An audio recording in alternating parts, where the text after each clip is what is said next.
I'm a PhD candidate at the Institute of Development Policy, University of Antwerp, and we have been evaluated together with Professor Nathaniel Foot, also with Dr. Seiler Achfel. We have been studying the effects of AIDS programs since the inception of the pilot in UCB, and together we have also drafted this presentation with some of the major findings from the two villages we are followed in Uganda. And yeah, I mean, this is the starting point of our presentation. I think it's simple, crucial, yet a bit complicated. Question is, what matters most in life? I don't know if you have any ideas. Yeah, the same for please. Well, I mean, our idea is, or one of the possible answers, let's say, it's linked to what you see in the picture. These are Ace and Abel from Guzibi. They also start in the Crazy Money documentary that was made out of the Guzibi project. And yeah, I think they look quite happy. So we will argue it's happiness. But yeah, of course, you could have other ideas. And we start from the first myth for tonight's presentation. Some of first questions we will try to look at and debunk together is like, can money buy happiness? And of course, this is kind of a dilemma that has been widely investigated, not only in research, but also in arts, in literature, in cinema. And I don't know, like, it's even at that period. You could think about the Christmas Carol, or you could think about Citizen's Kane spanning the pursuit of happiness. Yeah, I don't know. My personal idea is some people argue that it's better to cry in a sports car than in your basement. But, yeah, let's disagree. Let's put things into perspective. So in order to have a look at this, we came back to Guzibi 4.5 years after the end of the program, also the sustainability idea in mind. And we conducted life story interviews. So we asked people to talk a little bit about their lives. And on the basis of this, we could plot a well-being diagram. You can see there, this is from a woman living in Guzibi, 43 years old. And you can see, well, you can interpret well-being as a proxy of life satisfaction or happiness, let's say. And you kind of all have a story from when she was born, when unfortunately her dad died, then she acquired land, and then you can see a huge upwards spike, and that coincides with the cash transfer program. So that's quite significant. And then you can see even after the end of the program and notwithstanding COVID, etc., he was still able to kind of maintain a good level of well-being. And this would give you a hint of resilience that was enhanced by the program, but we will go back to resilience later. So yeah, you could argue that maybe this is just one story, one individual story from Guzibi. So is this true? Is this applicable to all the villagers? And in order to respond to this question, let's say we go back, we rely on our data, survey data from Guzibi at two different points in time. I don't know if this Possibly great words. Oh, so. Yeah, just trying to point at. Yeah, I know, but so we collected data at midline 1 year into the program, which lasts for 2 years, and then at endline, that means just after the end of the transfer. And we asked people to indicate whether they were happier with their lives, just as much or even less than before the start of the program. And you can see that at midline, between women and men, 82% of adults said they were actually happier than they were before. And at endline, this declines to 64%, but still quite a large percentage, I would say. So yeah, and you also have similar structure at midline across genders, but there are also important gender aspects and results coming out of the research, which we could talk about, of course, as well. And then, yeah, you could say, yeah, maybe statistically, we could agree that people look to have been happier as a result of the cash transfer. But and this is a common criticism against cash transfers, but also social assistance in general. They might stop working and they might start drinking with that money instead. So in this case, we also plot data from Uzibi.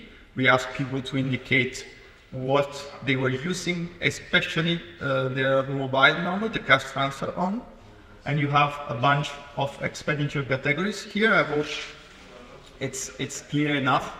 But yeah, you have a lot of different categories, and that means basically a percentage of respondents. So you can see that percentage is close to 60% of individuals were using their money on education for their children, on food, on health care, and also very significant percentages were devoting part of the money on investment, on savings, on debt reduction, so what we would call productive outputs as well. And on the contrary, very small proportions of people, I would say rather negligible, were admitting to spend that money on leisure or alcohol and cigarettes, let's say. And well, of course, there could be an issue of socially desirable answering there, but yeah, this is the picture we have, and it kind of partially tries to debug, disprove the assumption we were making earlier. And then this brings us to the further myth, the third of tonight. So the idea that the impacts of cash transfers would only be limited to reductions in poverty and vulnerability. So in this case, we bring an example, and this is the example of resilience, defined as the extent to which people perceive they possess the necessary tools to react to shocks. We asked the same question both in Brazil and Toyambe. In Brazil, it was more generic than in Toyambe, given that Toyambe is unfortunately very prone to climate stresses, especially flood and drought. We kind of applied this to climate change specifically. We drew 3 different indicators of resilience. So these are material financial needs. I know it might be a little small then, but then you have capacity, knowledge, or skills, and finally the necessary social support network. And you can see that across both villages, the averages are at any point higher than the respective control counterpart. And my predecessors already were explaining, if you're unfamiliar with the concept, what we mean by control group here. So it's basically what would be expected in the absence of the intervention. Yeah, so the averages are higher. In Uzibi, we have once again end-lag and mid-lag.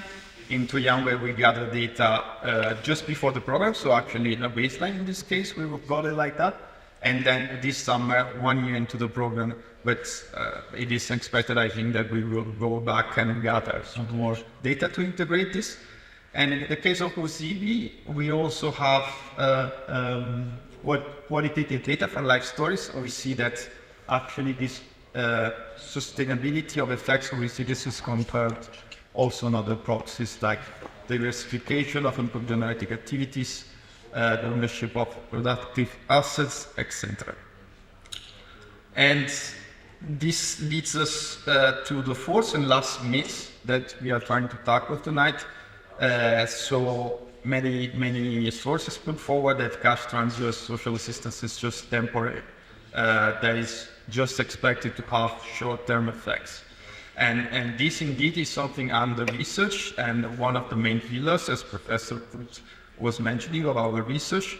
And for the purpose of this, we went back to Uzibi not only with life stories, but also with these follow-up rounds that you see in green here. That was 2 years after the program ended. So that could give us an idea of to what extent its effects, if they were there, persist after the end of the program. We bring two examples here. One is entrepreneurship. So more precisely, the percentage of people declared to have an operational business at the time. And you can see that Wuzibi is doing much better at any point than its control counterpart. And then in this case, just for the follow-up rounds, we applied the resilience question to COVID-19 because back then the pandemic was still ongoing. And you can see that the averages on all of the three indicators that are the same once again, it's still much higher than the control group. So in this sense, we could say like the transfer proved to be transformative and to yield like lasting effects even after program conclusion. So we just focus on a few outcomes tonight. This is a difficult infographic, I admit. But yeah, so basically it's not limited to that. We saw a lot of different positive benefits on a variety of outcomes.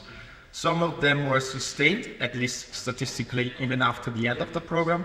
And these are, for example, food security, health status, reductions in crime, improvements in income, also non-agricultural ones, so suggesting kind of shift in labor supply there. Some positive benefits were not sustained at follow-up, and these, for example, concern housing and migration and access to services. But I think Philip was also mentioning earlier, we cannot expect cash transfer social assistance to make structural changes. It's not that if the cash transfer is in place, the number of hospitals will increase, the number of schools will increase. So of course, like there are some things we could expect, some less. And then finally, we also saw some variables without these very importantly include abuse, both emotional, psychological, and physical. And so take into account that some might not be as great, but also we cannot expect cash transfers will be the solution to anything. And for example, we saw also through life stories in 2023, some people had started once again to consume or sell their productive assets in order to cope, and that's perhaps not a desirable outcomes. We could agree on that. And as good academics, I think we also have to acknowledge some limitations. These are just insights coming from two small villages. So there's a limit to external validity, but of course, like there will be more villages, and this is a work in progress.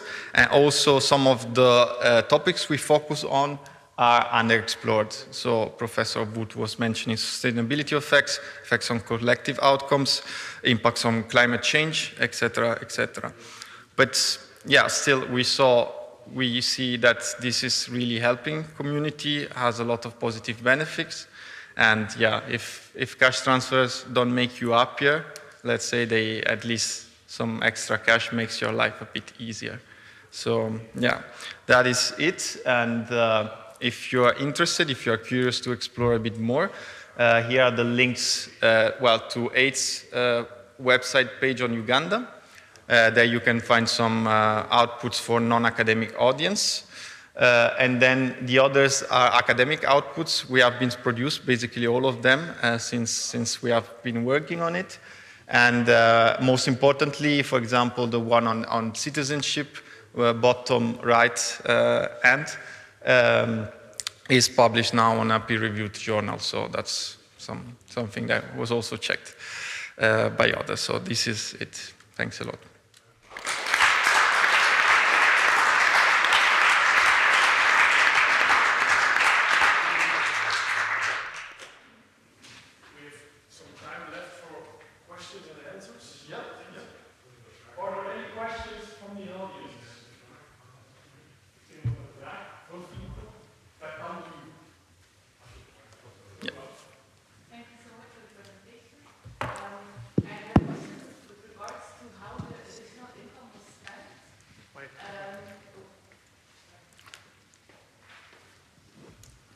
So thank you for the presentation. I had a question with regards to how the extra income was spent, because at one point you said we tried to measure how they spent the cash, the unconditional cash transfers that they got. Yeah. Was it easy for people themselves to make a distinction in how they spent that extra money? There's also evidence, for instance, that there's social value of money, that people tend to keep separate accounts. Did they do that in this case with the aid money, or was it difficult to make a distinction? No, yeah, I think this is something that we also took into account when we were rolling out surveys. I mean, we did not ask the questions ourselves because they have to be done in local language, of course. But yeah, this was something that we tried to make sure that research assistants would be sure about. So also trying to remind people of how much they were receiving. And so we have, for example, at follow-up, they were not receiving cash anymore. And so it was the same question, but was asking about cash in general. How do you spend your money? And I think like through that, we had a confirmation that our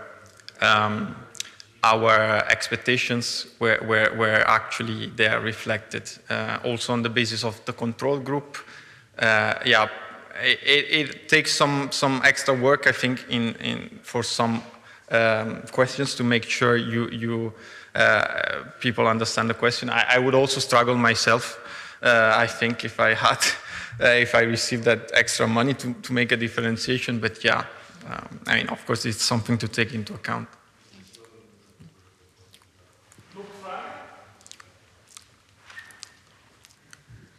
I think you mentioned like 40 or 48, I don't know, in the Busibi, how many adults? 58. 58. So when you asked the questions, did you do the survey only to the adults, or how were then adults and children taken into account? And then secondly, because if you only ask the question to 58, even if it's 100% of the adult population, is that enough to draw conclusions? Is there no possibility of, that it's still not enough?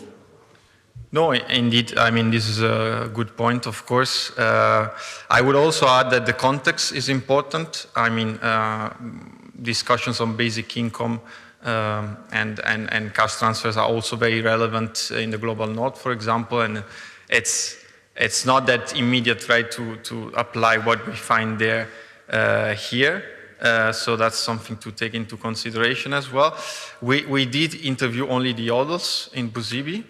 So I think we managed to interview not all of them, but as many as we could. I mean, some people were not around. Some people had other issues. And so for some questions, the number might even be lower. But when you interview the whole village, or most of it, then the internal validity, let's say, like balances what you lose in external one, let's say, and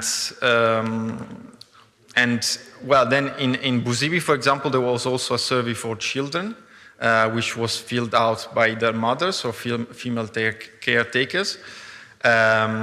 And this was also giving insights into further domains like child labor or happiness also of children. But it's also very difficult to interpret and use that data sometimes because they were long surveys. There were all these issues to take into account. So sometimes questions had to been asked several times. You had to make sure people had understood the question, which might not be immediate. And so when a woman has like 9 children in a household, then the survey really becomes a bit long. So this was left out for Tuyamba for the time being. But yeah, this indeed what I was mentioning as academics, we should acknowledge there are limitations.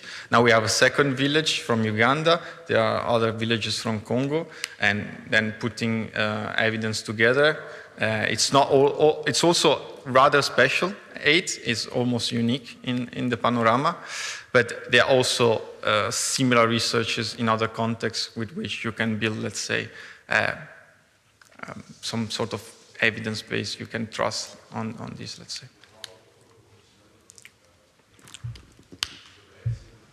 Yeah.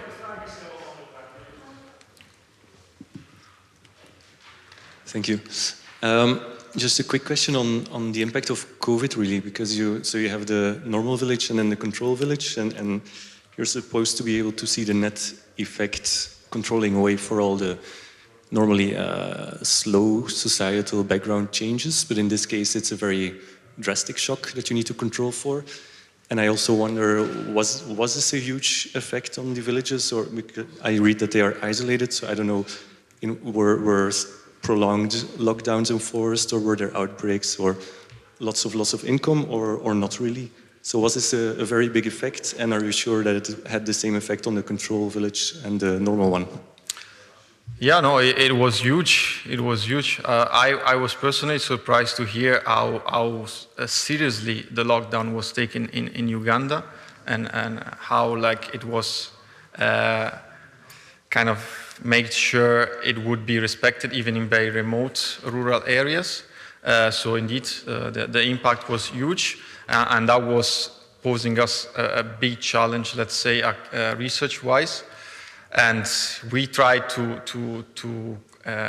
do this by inserting some questions like this one, specifically relating to COVID. We also added some retrospective reconstruction questions, like Professor was mentioning earlier, where people were asked to compare the pre-COVID situation with the pre-program, for example, you know. But of course, like this could not be that straightforward to answer sometimes.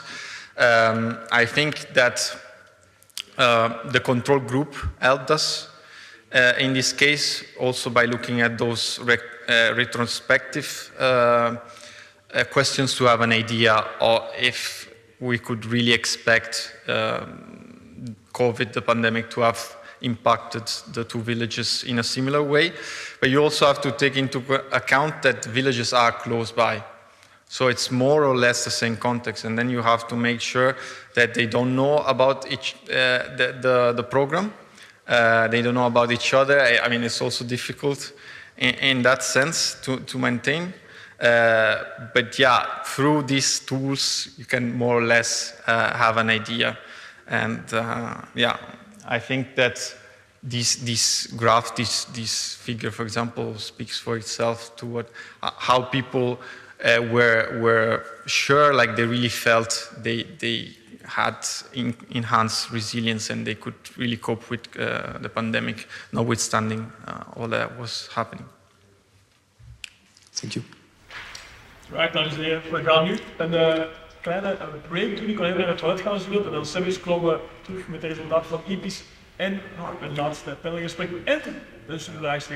Waar ik nog een applaus voor.